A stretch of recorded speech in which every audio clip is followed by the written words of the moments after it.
मौलिक कर्तव्य क्या कहता है? हमारा मौलिक कर्तव्य कहता है, अगर कहीं भी राष्ट्रगान की आवाज भूल से भी हमारे अगर कानों में चली जाए, सुन लिया जाए, अगर चली जाए, तो हमें तुरंत खड़े हो जाना चाहिए और सम्मान से अपने राष्ट्रगान का सम्मान करना चाहिए। अभी हम देखते हैं ना, बगल में अगर विद्यालय स्कूल है, मान लीजिए कोई ट्यूशन ही चल रहा है या मान लीजिए आंगनवाड़ी ही है, वहां अगर मान लीजिए राष्ट्रगान हो रहा है ना, अगल बगल सब खटिया पड़े हैं, कोई दिक्कत नहीं, चारपाई पड़े, फिलहाल कोई दबाव नहीं है कि आप करिए, क्योंकि वो मौलिक कर्तव्य है आपका। अगर करना चाहते हैं तो कर सकते हैं, नहीं करते हैं तो कोई बात नहीं। लेकिन हमारा धर्म क्या कहता है, एक देशभक्त होने के नाते अगर हम खड़े हों तो अपने देश के लिए राष्ट्रगान अवश्य करें। समझ नहीं है? अभी यहाँ इतने स्टूडेंट बैठे हैं, अभी इसमें से लगभग इतना हम चैलेंज देते हैं कि 80% स्टूडेंट ऐसे हैं जिन्हें राष्ट्रीय गीत नहीं याद होगा। ये बात सत्य है।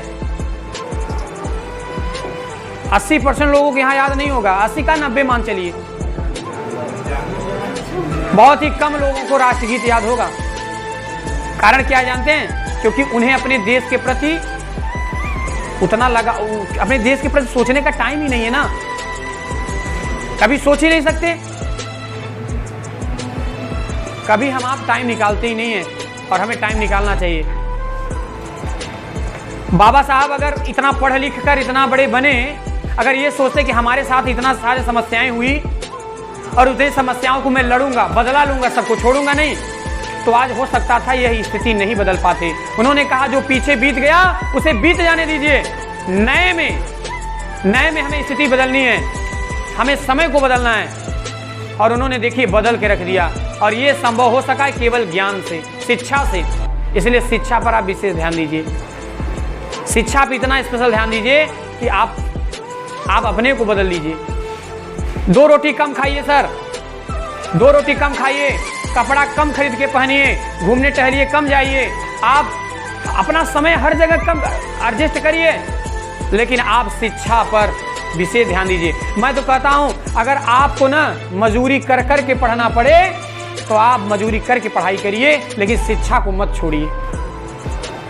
जिन्हें जो पढ़े लिखे नहीं है ना, उनसे जाकर पूछिए कितना सोचते हैं कि काश हम भी पढ़ लिए होते।